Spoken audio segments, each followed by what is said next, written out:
Very very good evening बच्चों।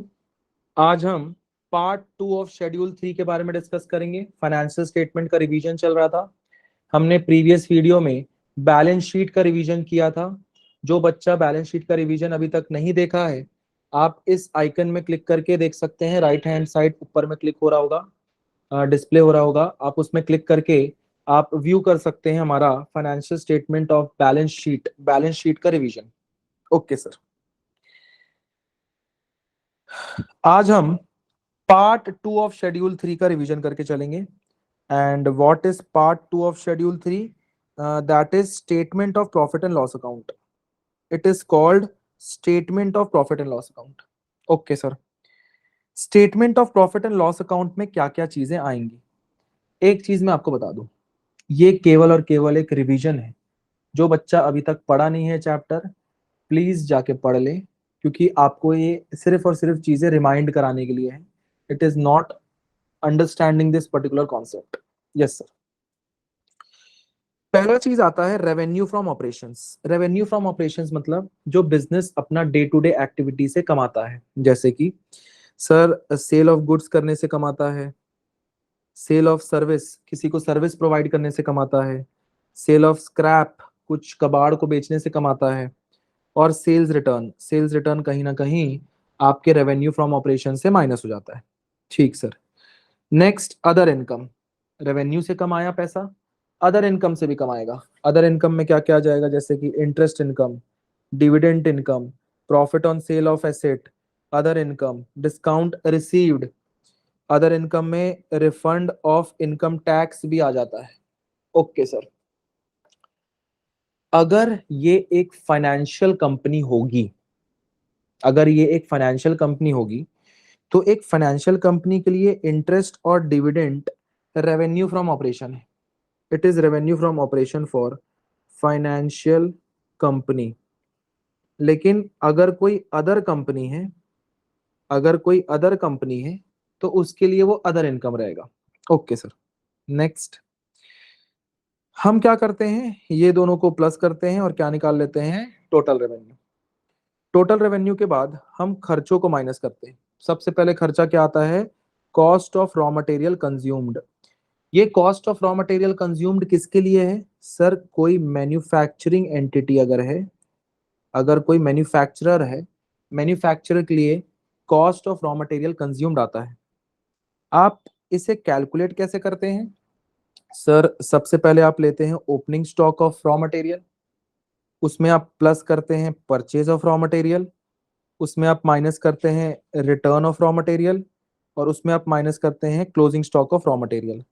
तो सारा आइटम जो रॉ मटेरियल से रिलेटेड है, वो हम प्लस माइनस करके कॉस्ट ऑफ रॉ मटेरियल निकालते हैं। बहुत सिंपल है, opening stock plus purchase minus return minus closing stock. Okay sir. तो एक प्रकार का सीओजीएस टाइप का ही फॉर्मूला है, बट ये है कि ये सिर्फ रॉ मटेरियल का है। Okay sir. तो तुम बोलोगे सर, अगर कोई मैन्युफैक्चरिंग एंटिटी रॉ मटेरियल खरीदता है, तो हम उसे रॉ मटेरियल कंज्यूम्ड में दिखाते हैं, कॉस्ट ऑफ मटेरियल कंज्यूम्ड में। Purchase of stock and trade, ये एक ट्रेडिंग कंसर्न के लिए जिसका काम खरीदी बिक्री करने का है, वो purchase of stock and trade में डालता है, वो रॉ मटेरियल में नहीं डालता। Okay sir. Change in inventories, change in inventory का फॉर्मूला क्या होता है, opening stock minus closing stock. Opening stock में से अगर क्लोजिंग स्टॉक हटा दूं, तो that will be considered as change in inventory. और इस चेंज इन इन्वेंट्री का हम किसका किसका लेंगे, फिनिश गुड्स का लेंगे, वर्क इन प्रोग्रेस का लेंगे, स्टॉक एंड ट्रेड का लेंगे। केवल ये तीन चीजों का लेंगे। रॉ मटेरियल का क्यों नहीं ले रहे हैं, बिकॉज रॉ मटेरियल का change automatic cost of raw material consumed में आ जाता है। Okay sir. ठीक, फिर क्या लिखते हैं हम, employ benefit expenses.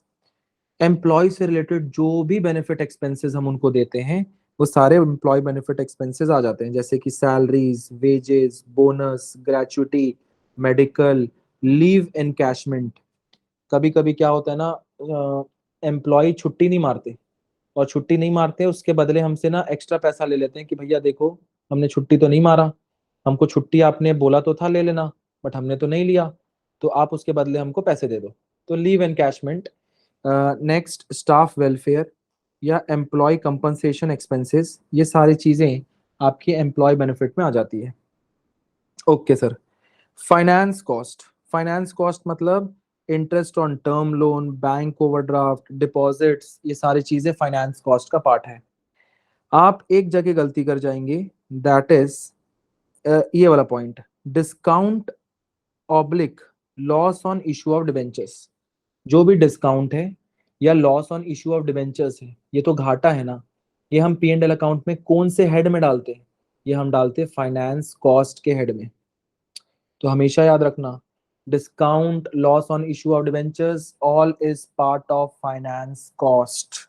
Okay sir. फिर डेप्रीसिएशन एंड अमोर्टाइजेशन। डेप्रीसिएशन किसके लिए यूज होता है? टैंजिबल। अमोर्टाइजेशन किसके लिए यूज होता है? Intangible. Other expenses, other expenses किस में आ जाएंगी? जैसे कि सर एंटरटेनमेंट एक्सपेंसेस, गलती से भी इसको एम्प्लॉय में मत डाल देना कि सर ये एंटरटेनमेंट हमने एम्प्लॉय के लिए किया था, ऐसा नहीं होता भैया। अगर एंटरटेनमेंट ऑफ एम्प्लॉय लिखा जाए तो ही उसको वहां डालना। एंटरटेनमेंट एक्सपेंस अदर एक्सपेंसेस में आएगा। कन्वेयांस, कन्वेयांस मतलब कि एक जगह से दूसरे जगह जाने के लिए जो ऑटो रिक्शा का पैसा लग रहा है, तुम बोलोगे सर ये तो एम्प्लॉय का हो सकता है, ना ना, जब तक लिखा ना जाए तब तक अदर एक्सपेंस है। अगर एम्प्लॉय का होगा तभी एम्प्लॉय बेनिफिट में डालना। बैंक चार्जेस, तुम बोलोगे सर ये तो बैंक से रिलेटेड है, फाइनेंस कॉस्ट में आना चाहिए, नहीं है भैया, ये फाइनेंस कॉस्ट का पार्ट नहीं है, ये अदर एक्सपेंसेस का पार्ट है। बिजनेस के प्रमोशन का एक्सपेंसेस हो गया, प्रिंटिंग स्टेशनरी हो गया, ये सारी चीजें आपकी अदर एक्सपेंसेस का पार्ट है। It is not part of your employee benefit या फाइनेंस कॉस्ट या any other cost. Okay sir. तो हम क्या करते हैं, रेवेन्यू फ्रॉम ऑपरेशन और अदर रेवेन्यू को जोड़ के टोटल रेवेन्यू निकालते हैं। फिर ये सारे खर्चों को जोड़ते हैं नीचे तक का, टोटल एक्सपेंस आ जाता है। फिर हम क्या करते हैं, प्रॉफिट निकालते हैं।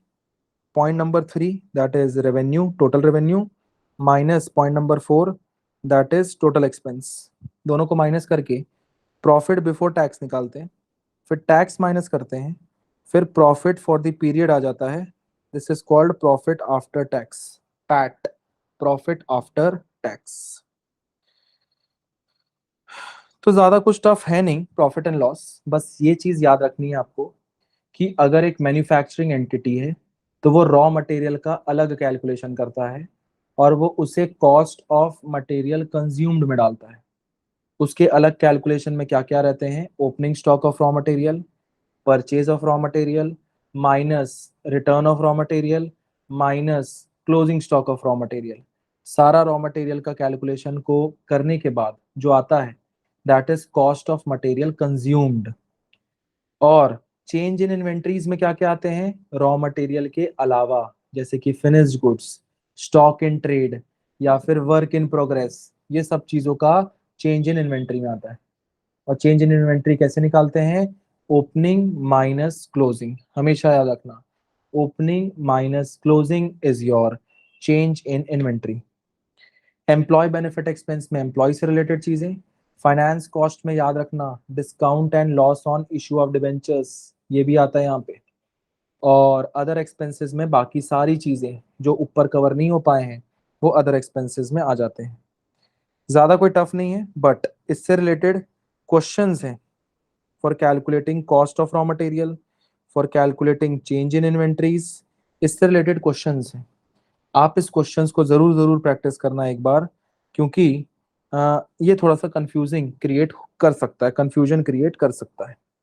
और एक चीज और याद रखना, इंटरेस्ट और डिविडेंड इनकम जो भी है, अगर एक फाइनेंशियल कंपनी है उसके लिए वो ऑपरेशन का पार्ट है, that will B revenue from operation. Okay sir. तो ये हमने कहीं ना कहीं statement of profit and loss को रिवाइज कर लिया है। इसके पहले वाले वीडियो में हमने बैलेंस शीट को रिवाइज किया था, अब हमने statement of profit and loss को रिवाइज कर लिया है। अब मैं एक छोटा सा वीडियो और बनाऊंगा जिसमें हम थ्योरी पार्ट को कवर करेंगे, जिसमें हम सारा का सारा थ्योरी जो थर्ड बुक से रिलेटेड है, CBSE 12th class, that is theory on analysis, financial statement analysis, उसके बारे में हम डिस्कस करेंगे। और ऊपर में डिस्प्ले हो भी रहा होगा राइट हैंड साइड में, आप उसे क्लिक करके उस वीडियो को भी देख लें ताकि आपका रिवीजन कंप्लीट हो जाए for first chapter and second chapter of financial statements और एनालिसिस। ओके सर, तो आज के लिए इतना ही है। आप सारे बच्चे मेरे वीडियो को लाइक और सब्सक्राइब करें ताकि हम भी मोटिवेटेड रहें और वीडियोस बनाने के लिए, और आपका भी भला हो और हमारा भी मोटिवेशन बढ़ते रहे। बस इतना ही मांग है मेरा आप लोगों से। धन्यवाद, मिलते हैं नेक्स्ट वीडियो में। Bye bye.